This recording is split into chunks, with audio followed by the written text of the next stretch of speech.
morning and welcome to AMHQ Weekend. It is Saturday, February 6, 2016. I'm meteorologist Kelly Cass. And I'm meteorologist Jen Carfagno in for Reynolds Wolf today. So we've got the cold making a comeback. That's a big story. And then we have the possibility of even more snow in the coming days. And not just for the Northeast. We could see some southern snowflakes possible as well. We'll break it all down for you this morning. You just piqued a lot of attention. I know. A lot of kids' ears are listening this morning. I just asked in the maker room why they didn't ask me about the snowflake on our phone. Just plastered with snow. That was very telling because it was such a sticky snow. Very heavy, wet snow. We saw a lot of power outages with Lexi as well. So, of course, things are getting a little bit better for us today. A little bit of a break in the action. Worcester, Mass, by the way, picked up a foot of snowfall. You can see high pressure, our friend across the south. Lots of sunshine would be nice. Florida, though, poor Florida. Not much of a dry season here, huh? What'd you tell me? They just picked up, what? They got a third of an inch of rain yesterday in Miami and more today. We can't get a day to get our tennis game in Miami. This little thing moving through Texas actually brought a little hail overnight to parts of Texas. So, you know, it doesn't seem like a big deal, but it's not a huge deal, but don't let it surprise you. Blustery across the northern Rockies as well as those Santa Ana winds in southern Cal, but pushing those temperatures up in LA to around 77 degrees. A warm one for you there. And that is really going to be the story as we head into next week as that cold air dives all the way down to the Gulf Coast. So Charleston, here's your forecast for tonight. It's just a chilly rain. Temperatures in the mid-30s tomorrow. Still kind of rainy out there, I'm afraid. We've got a temperature of 48 degrees and just a few clouds for Sunday night, 35. We can see some dry air on our water vapor imagery, but that is actually departing. It is actually moving on out. You can see the whiter and gray colors in there. That's indicating more moisture in the atmosphere. And as Jen just talked about, a little bit of a disturbance here in eastern Texas that was enough to bring some thunderstorms across the eastern part of that state. So we're going to watch as this little curly Q right here kind of moves over toward the east. We've got our jet stream visiting the Gulf of Mexico today and on into Monday. And you can see that area of low pressure developing along the Carolina coastline. And we've got those winds are going to be picking up as well as that low pressure really strengthens over the Atlantic waters. So east northeasterly winds gusting as high as 40, 50 miles per hour. And yes, we will have more snow for New England just when you got dug out from the last snowstorm. Here's our rain for tonight from Wrightsville Beach all the way down towards Tampa and Miami. Thunderstorms with that as well. And then you can see the rain and wind kind of battering the Carolina coastline for the day tomorrow, especially around Nags Head, Cape Hatteras. It's going to be very gusty out there. You get the cold air involved across the Cape. This is Monday. We've got more snow coming back to areas like Boston as well as Cape Cod, Jen. All right, you showed that jet stream, Kelly, going all the way down to the Gulf Coast. That's going to allow temperatures to really cool off, especially early next week. So let's look at Atlanta. 30 degrees right now. The temperature is actually getting into the 50s today and tomorrow. This is not our cold days. Yes, you got a chilly start, but, you know, not too unusual for February. Wait till you see the forecast coming in on Tuesday and Wednesday. Highs not getting out of the 50s. Out of the 40s. That's the kind of weather we're going to be talking about. So let's take a look here. Big dive in our jet stream. That's going to allow the Arctic air to settle all the way in. Take a look at this here. We're really going to feel the heart of it up across portions of the Midwest, especially around the lakes, settling down into the Tennessee Valley, but it seeps in all the way into the south. So our departures from average are going to be well below average all the way down to Jacksonville, Tallahassee, Panama City. Get ready for a couple of cold days. So here's how it pans out. 43 in Atlanta on Monday. That's the forecast high temperature. I mean, look at Tampa. We're only in the 60s. It actually gets even colder on Tuesday for you. And when you take some disturbances into this cold air, and the fact is that overnight you're going to have temperatures dropping down below the freezing mark, we will be looking at some snow chances. So Nashville, here's how your forecast plans out. It's sort of a sloppy situation. It's no one organized storm that's going to dump a lot of snow, but we take a look at Nashville and we have that chance of rain mixing with snow with temperatures in the upper 30s right through the entire day on Monday. Well, when you get all that heavy wet snow, just a lot of moisture, temperatures barely cold enough for that snow, so you got a lot of warm air involved. You can see the satellite showing that one system pulling out. You got more clouds kind of streaking in from the western side over the eastern Great Lakes, where we are finding a little bit of snow this morning out towards Dunkirk right now. Buffalo, you're just cloudy and 32. We're just dry in Boston as that system moved away.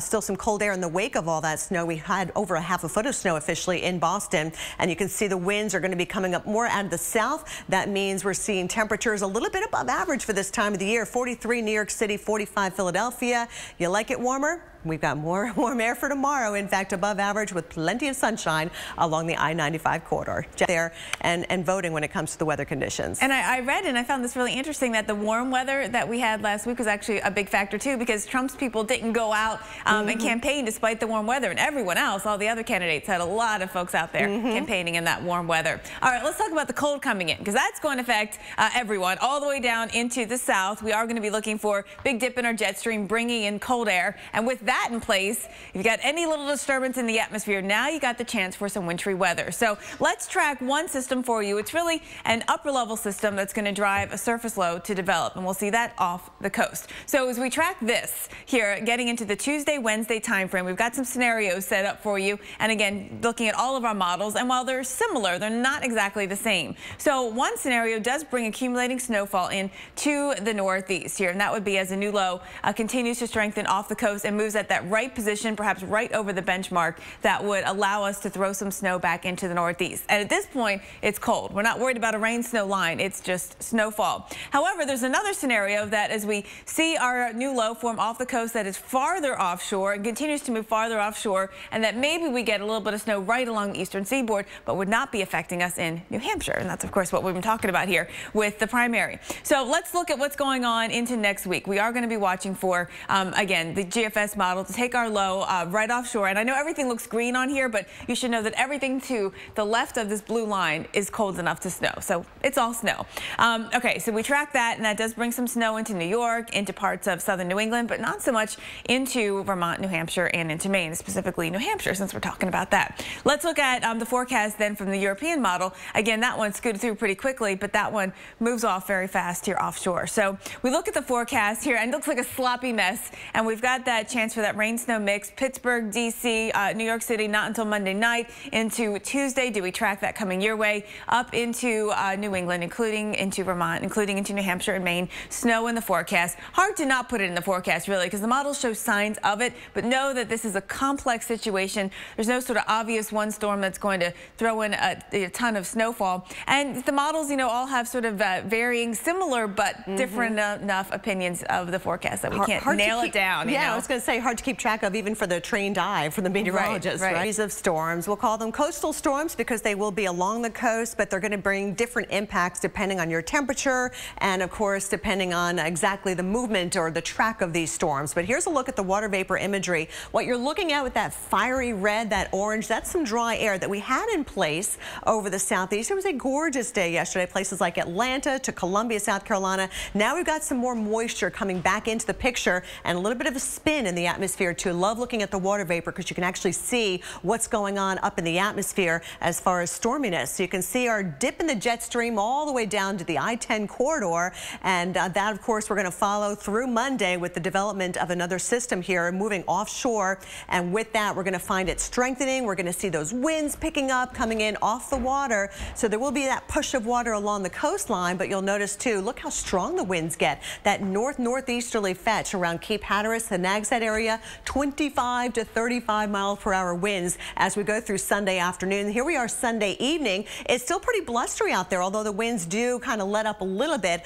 along Charleston and Savannah down towards Jacksonville, but we do see the winds increasing elsewhere a little bit farther up the coast. You get some colder air involved too across the New England coastline, and that's going to bring in some of that snowfall as well from Boston out towards Cape Cod. But today's your break, digging out from Winter Storm Lexi. There are other storms that we're going to be watching, and very interestingly, Jen, we're going to be watching that rain-snow line even across the southeast. Even in the South. Kelly, you were talking how you haven't been skiing at Sugar yet this year. Is it because there's no snow or no cold air, or just time? They've had some early in the season, but not lately. Not lately, right? And so a lot of you may be itching for a little bit of that in the southeast, sort of hoping for some snow, a chance to go out and play in it. We are going to be looking for that chance as we get you into this week. It's not going to be the kind of snow that we got from Jonas. You know, remember Nashville? We're sort of socked in for a couple of days. This is not the same kind of situation, but it is the chance for some snow all the way down into places like Nashville. So let's talk about that and then the east. So we're going to take a look at a couple scenarios here where as we watch some systems, and mainly it's sort of an upper level low that drives a surface low to develop off the coast. We are going to be looking for scenario number one to take it up along the eastern seaboard with a track that allows for accumulating snowfall fairly far inland,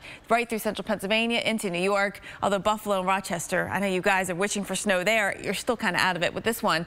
Then the scenario number 2 is the low moves farther off the coast, and there will be some snow, but mainly confined to the eastern seaboard. In both scenarios, temperatures are cold enough that it is wintry weather, not that rain-snow line that we'll be tracking. That said, it's still going to be a rain-snow kind of mix situation. Look at Monday's forecast. Very sloppy out here through the Midwest. Everyone painted in a color, meaning that there'll be a lot of wintry weather around. Not that it's going to be necessarily very heavy, but there's sort of a chance for all of this. Just a very sloppy pattern we got going on. We'll see that Monday night. We'll track this for you into Tuesday as well. And of course, Tuesday we're watching New Hampshire very closely. Scenario number 1 is a little snowier than number 2, but certainly for us in New Hampshire, we'll be watching that risk for snowfall here. Kelly. All right, Joe, we're going to take everybody out to the West Coast.